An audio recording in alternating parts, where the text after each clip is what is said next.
kesehatan. Nah, sebelum kita mulai pelajaran kita baca doa dulu ya. Ayo, Nelayan, silakan pimpin.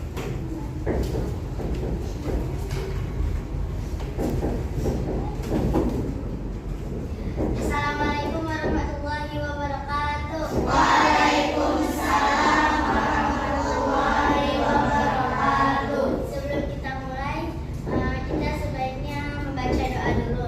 Baca doa dimulai. Doa kerelaan. Raditu billahi rabba wa bil islami dina wa bi Muhammadin nabiyya wa rasula wa bil Qur'ani imama wa bil Ka'bati qiblatan wa bil mu'minina ikhwana. Doa diberikan ilmu yang bermanfaat. Rabbi zidni ilma warzuqni fahma. Doa kemudahan. Rabbi shrahli sadri wa yassir li amri wahlul 'uqdatam min lisani yafqahu qawli. Surat Al-Ikhlas.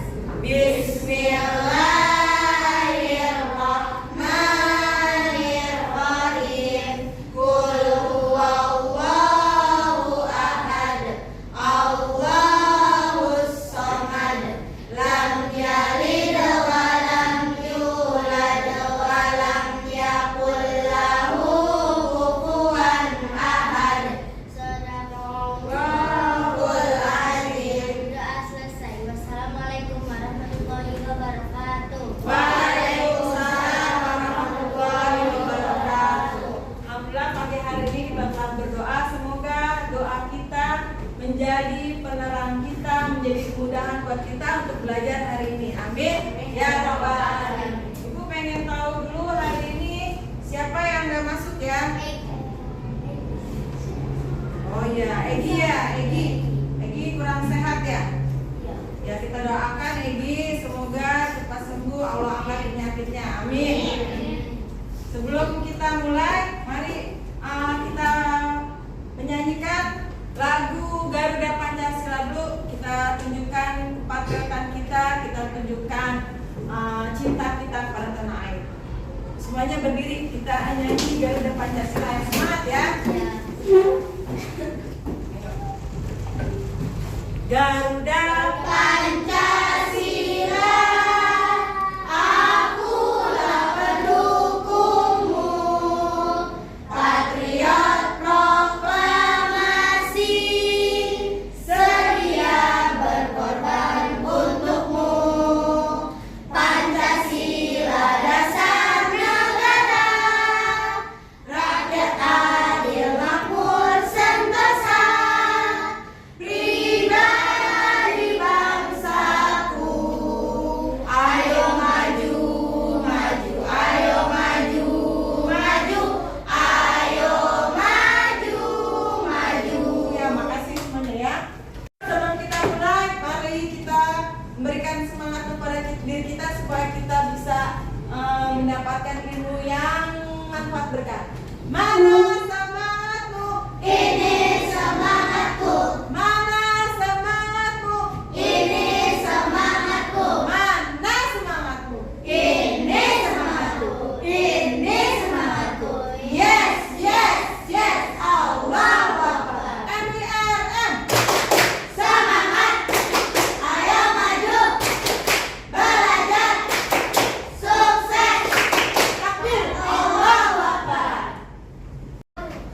Adapun tujuan pembelajaran Sunan Muria kita hari ini adalah yang pertama, dengan melalui tanya jawab dan mengamati video, peserta didik dapat menjalankan sikap tanggung jawab, percaya diri, toleran dan santun dengan baik dan benar. Yang kedua, melalui diskusi peserta didik dapat menganalisis biografi Sunan Muria dan perannya dalam mengamalkan Islam di Indonesia dengan baik dan benar. Yang ketiga, Melalui diskusi peserta didik mengorganisasi kembali peran Sunan Muria dalam mengembangkan Islam di Indonesia dengan baik dan benar. Hari ini Ibu mau tanya, siapa yang masih ingat pelajaran minggu yang lalu? Kita belajar apa? Alhamdulillah, sekarang masih ingat semua ya. Kita kemarin Sunan Kalijaga, Sunan Kalijaga adalah bapaknya yang hari ini akan kita bahas, yaitu adalah Sunan Muria. Silakan kalian buka buku paketnya. Ya, halaman 101. Sebelum kalian belajar tentang sosok dari Sunan Muria, ada yang pernah pergi ke daerah Kudus? Belum. Ya, kalau Ibu kasih tahu ya, jadi Sunan Muria ini berada di lokasinya sekitar 18 kilo dari kota Kudus. Sekarang kita belajar tentang siapakah Sunan Muria. Kita lihat Sunan Muria, silsilahnya seperti Ibu sudah pernah bilang ya, semua para wali songo adalah bernasabnya sampai ke Rasulullah. Nah, jadi Sunan Muria ini anak dari yang kemarin kita pelajari, yaitu Sunan Kalijaga. Kalau bahasa Indonesia gini, buah jatuh tidak jauh dari pohonnya, ya kan? Bapaknya wali, anaknya wali. Jadi orang baik melahirkan orang baik. Nah, Sunan Muria ini nama aslinya Raden Umar Said. Kenapa disebut Raden? Karena Sunan Kalijaga pun dia masih keturunan raja. Raden Mas Said kalau Kalijaga kan bapaknya. Nah, dia namanya Raden Umar Said. Nah, punya nama kecil namanya Raden Prawoto. Ayahnya Sunan Kalijaga, ibunya Dewi Sarah, adiknya Sunan Giri. Nah, ternyata ibunya pun adiknya wali, saling ipar-iparan ya. Sunan Kalijaga sama Sunan Giri itu satu perguruan. Kenapa disebut Sunan Muria? Padahal kan dia nama aslinya siapa? Bagus ya, Umar. Raden Umar Said, karena dia berdakwahnya daerah Muria, desa Colo. Itu kurang lebih tingginya dari dari daratan gunungnya 1.600 meter, jauh banget. Nah, Bu pernah ke sana tuh sama guru-guru kamu semua, ziarah ke sana. Masya Allah, perjalanannya kalau naik motor biasa nggak bisa, harus naik motor yang cc-nya tinggi karena semakin naik. Sebelah sini tebing, kalau kamu pergi ke puncak kan tebing ya. Sama kayak gitu, dia kalau di puncak kan mobil bisa lewat 2 jalur. Kalau sana kalau misalnya ada mobil lewat, motor nggak bisa lewat, sempit. Nah, di sini jurang. Bayangin kalau misalnya kita jatuh tuh, Masya Allah. Jadi dakwahnya Sunan Muria sangat memerlukan tekad yang kuat dan sangat memerlukan hati yang ikhlas. Karena kalau orang biasa aja niatnya pas-pasan udah langsung mundur. Saking apa? Medan dakwahnya tuh sangat sangat sulit ditempuh. Sekarang aja naik motor lah kalau pergi ziarah ke sana. Zaman dulu belum ada motor, jalan kaki, bayangin. Itu seperti apa? Kata menurut orang-orang, tangga menuju Muria tuh kita kalau ke atas 700 tangga. Kamu hitung aja tuh, ya kan? Sekarang perjuangan Sunan Muria berdakwah, mengajarnya daerah terpencil, pelosok. Nah, seperti itu tadi bilang, dia di atas gunung. Bayangkan perjalanan kamu sekarang ke jalan-jalan misalnya. Sekarang dah di Jakarta kan ya, kamu jalan aja 1 kilo udah bilang megel kan? Gak biasa karena kamu biasa naik motor. Tuh bayangin 1.600 meter dari permukaan laut, tinggi banget itu, 1,6 kilo menempuh perjalanan dakwahnya ke sana. Nah, siapa aja yang jadi sasaran dakwahnya? Rakyat kecil, para petani, pelaut, nelayan. Jadi dakwahnya Sunan Muria itu adalah rakyat kecil. Padahal dia masih keturunan raja ya, tapi dia lebih suka namanya bergaul dengan orang kebanyakan, dengan rakyat jelata. Ketiga, dia adalah penengah dalam konflik internal dalam Kesultanan Demak. Jadi kalau dalam Kesultanan Demak ada persoalan atau konflik yang tidak bisa dipecahkan, sulit, nah Sunan Muria yang bisa menengahkan itu. Berarti dia otaknya cerdas ya. Semuanya seperti kemarin waktu pernah kita belajar Sunan Derajat dan Sunan lainnya, multi talent. Semua para wali Allah kasih anugerah, Allah kasih otaknya semua cerdas-cerdas, multi talent. Selain pintar berdakwah, pintar dalam kalau Sunan Derajat kemarin pertungkangan, kalau ini ahli bertani. Selain bertani juga dia mengajarkan nelayan.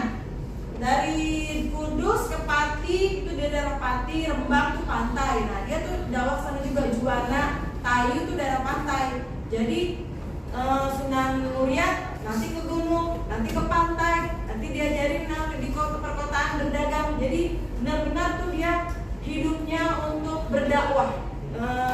Semuanya hidupnya hanya untuk mencari ridho Allah. Yang ketiga, yang keempat, nah dia kalau misalnya nanti kamu besar, kamu misal berkeluarga, punya anak, pasti setidak-tidaknya anaknya pengen dijadikan penerus. Nah begitu juga Sunan Muria. Sunan Muria menjadikan anaknya namanya Pangeran Santri, diajarkan sama dia ilmunya dan dilatih. Seperti kemarin Sunan Derajat dilatih sama bapaknya ya, Sunan Ampel. Sunan Muria begitu juga dilatihlah sama Sunan Kalijaga bapaknya. Sekarang Sunan Muria punya anak, dilatih jadi anaknya Pangeran Santri, menjadi penerus, namanya regenerasi. Nah, harus seperti itu. Nabi Muhammad pun dalam berdakwah kan punya 4 sahabat ya. Akhirnya pas Nabi Muhammad meninggal, para Khulafaur Rasyidin yang 4 ini siapa aja? Khulafaur Rasyidin: Abu Bakar, Umar, Utsman, Ali. Ya, jadi gitu. Setiap dalam suatu perjuangan harus punya namanya regenerasi. Nanti misalnya dia wafat, ada yang meneruskan gitu ya.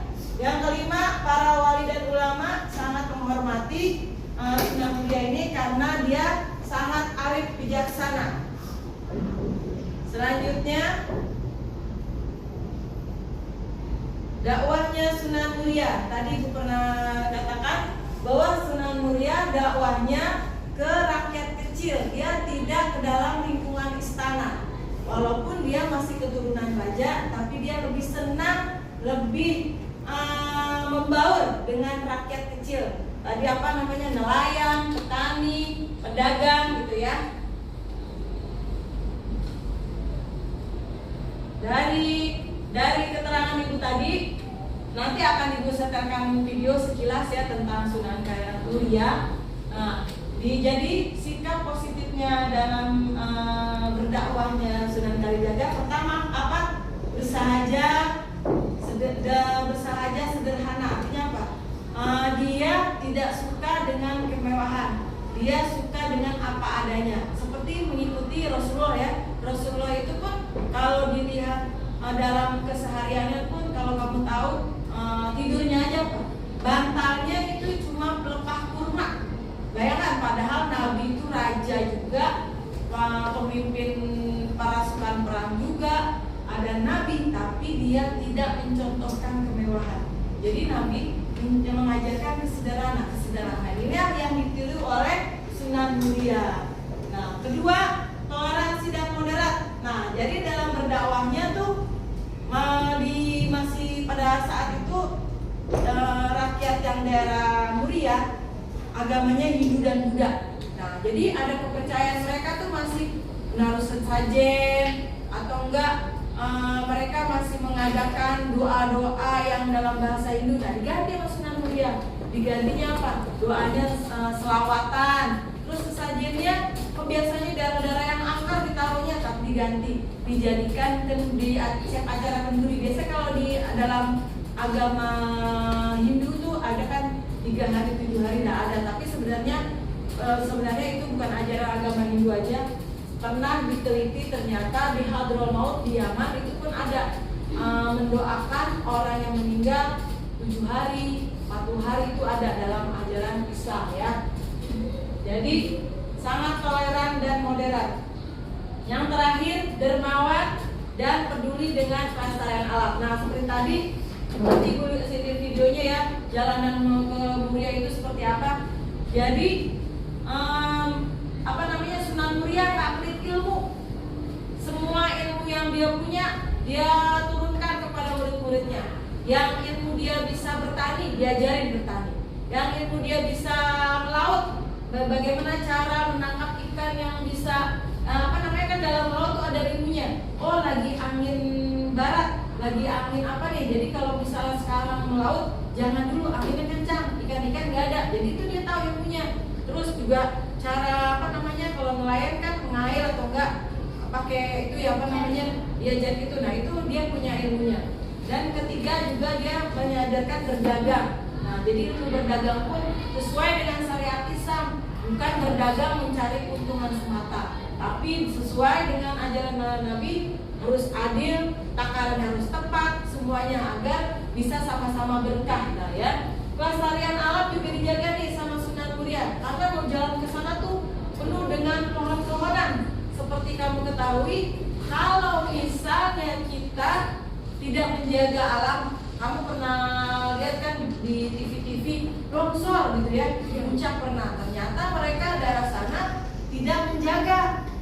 Yang harusnya buat sanggaan air hujan, mereka tebang pohonnya, jadikan villa-villa rumah. Akhirnya pas hujan besar, itu nggak ada penyangga akar-akarnya buat tepang air, turun ke bawah jadi banjir. Nah, Sunan Muria ini tidak, jadi dia mengajarkan menanam apa, seperti pohon parijoto, pakis haji, jati mesin. Jadi sepanjang kita mau sana tuh ditanam pohon-pohonan untuk penahan air hujan supaya tidak pernah terjadi banjir.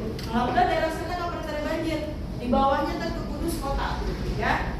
Sebentar Ibu berikan sekilas tentang Sunan Muria videonya ya. Nih biar kamu tahu sekilas. Mas peran para wali songo yang telah berhasil mengislamkan Jawa dalam tempo waktu yang terbatas. Mengamati dari video tadi dan Ibu terangkan, Ibu akan bagikan LKPD-nya. Nanti kamu buat kesimpulan analisisnya dan dipresentasikan di depan ya. Silakan kalian kerjakan. Ibu berikan waktu 15 menit.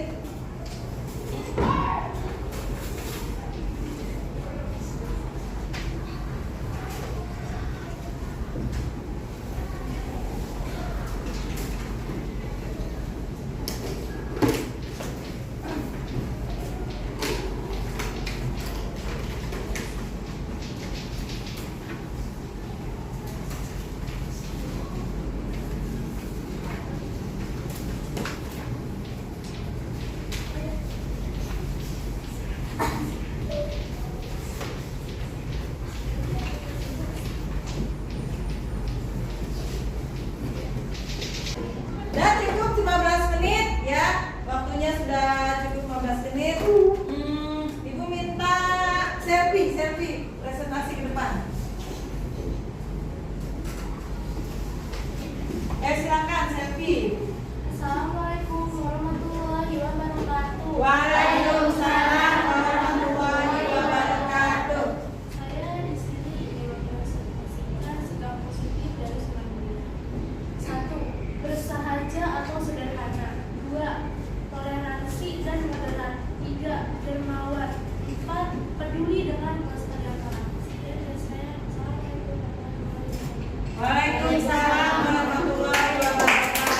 Baik, terima kasih kepada selfie. Selanjutnya dari kelompok ini Aska. Aska. Assalamualaikum warahmatullahi wabarakatuh. Waalaikumsalam warahmatullahi wabarakatuh. Saya Aska Nabila ingin mengambil kesimpulan dari materi yang tadi kita bahas. Pokoknya ya Obat itu bapaknya wali, ibunya juga adik dari seorang wali, anaknya juga termasuk wali. Dan yang basic formnya lagi, tempat makamnya seperti Sunan Muria. Sunan Muria itu tepat di belakang masjid yang dibangunnya, dan masjid yang dibangunnya itu berada di titik puncak.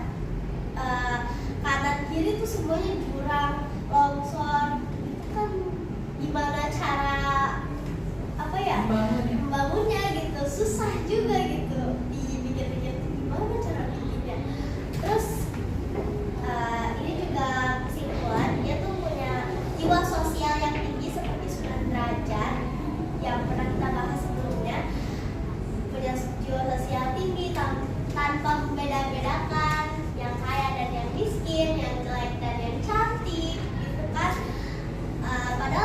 itu juga kalangan raja, kalangan bangsawan bisa dibilang orang kaya tuh. Tapi dia lebih suka bersosial dengan orang-orang yang bisa dibilang tidak mampu gitu. Bahkan untuk makan saja dia harus meminta-minta gitu. Dia juga ahli dalam berdakwah seperti bertani, melaut, berdagang. Dia juga suka berbagi ilmu. Dia setiap yang dia punya ilmunya dia selalu bagikan kepada orang-orang pelosok atau orang-orang rakyat terpencil itulah. Terus nama generasi penerusnya anaknya namanya Pangeran Santri. Dia juga memiliki latar belakang yang bersahaja, dermawan, peduli terhadap semuanya gitu. Terus cinta alam juga kan banyak di sini anak-anak kalau kita lagi camping atau lagi ke hutan gitu, kegiatan pramuka pasti ada aja gitu buang sampah sembarangan. Terus karena terlalu banyak sampah di dalam hutan itu, sampahnya tuh mendelep. Jadi air hujan juga pas turun dia nggak bisa masuk ke akar-akar gitu. Jadi itu yang menyebabkan longsor. Wassalamualaikum warahmatullahi wabarakatuh. Waalaikumsalam warahmatullahi wabarakatuh. Terima kasih kepada Aska yang telah mempersaksikan tentang Sunan Muria. Untuk selanjutnya kelompok Ayo Mimi, silakan.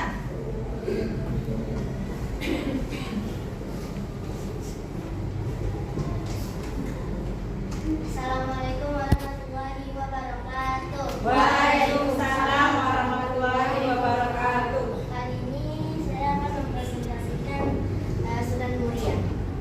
Sunan Muria dipanggil namanya Raden Umar Said atau Raden Said. Nama kecilnya adalah Raden Prawoto, dan salah satu karya seni Sunan Muria adalah Tembang Sinom dan Kinanti. Dia nama anaknya juga Pangeran Santri. Makamnya terletak di Gunung Muria 18 km di sebelah utara kota Kudus. Sunan Muria putra dari Sunan Kalijaga, dan dia berdakwah sebagai petani, nelayan. Dia tuh gak pelit ilmu, dan dia mau berbagi ilmu kepada siapapun. Dan sikap positifnya dia itu bersahaja dan sederhana, toleransi dan moderat, dan terakhir itu dermawan. Sekian dari saya. Wassalamualaikum warahmatullahi wabarakatuh. Waalaikumsalam warahmatullahi wabarakatuh. Terima kasih kepada saudara Melani. Untuk pembelajaran selanjutnya, insya Allah kita akan kupas lebih dalam apa saja dalam berdakwahnya tentang yang diajarkan oleh Sunan Muria. Dari pelajaran hari ini, karakter yang bisa kita petik dari sikap positif dari Sunan Muria adalah pertama dermawan. Dia tidak pelit harta dan tidak juga pelit ilmu ya. Dia mengajarkan ilmu bertani, ilmu bercocok tanam, ilmu dalam laut, dan ilmu berdagang. Yang kedua, Sunan Muria juga bersahaja, sederhana, membaur dengan kalangan bawah, humble gitu. Ibaratnya kalau bahasa sekarangnya humble ya. Dia sangat rendah hati, sangat bisa membaur dengan kalangan bawah yang padahal itu adalah di bawah dia masih keturunan dari raja. Yang ketiga, Sunan Muria juga mempunyai sifat bisa menjaga kelestarian alam. Sifat inilah saat ini sangat penting karena alam saat ini sudah sangat rusak. Seperti ayat Allah katakan dalam Quran, Zoharul fasadu fil barri wal bahr, telah nampak kerusakan di laut dan di daratan. Nah, sekarang kan belum namanya gempa kan? Gempa di Cianjur, ada lagi longsor daerah Puncak, ada lagi tsunami di Pangandaran dan sebagainya. Belum lama kita lagi meletus Gunung Semeru ya. Dan keempat, Sunan Kalijaga juga mempunyai sikap toleran dan moderat. Nah, tolerannya apa? Dia bisa memasukkan nilai-nilai Islam kebiasaan masyarakat saat itu. Acara orang yang meninggal dalam agama itu diganti dengan kenduri dan doa. Dan juga dia mempunyai seperti Sunan Derajat juga dakwahnya dan Sunan Kalijaga, dan dia menciptakan tembang, sinom dan kinanti. Jadi sangat multi talent. Semua para waliullah Allah berikan anugerah multi talent. Jadi bisa berdakwah dalam semua kalangan. Dia bisa juga berdakwah dalam kalangan raja ya. Tadi kan ibu pernah dikatakan dalam kerajaan Sultan Demak dia menjadi penengah.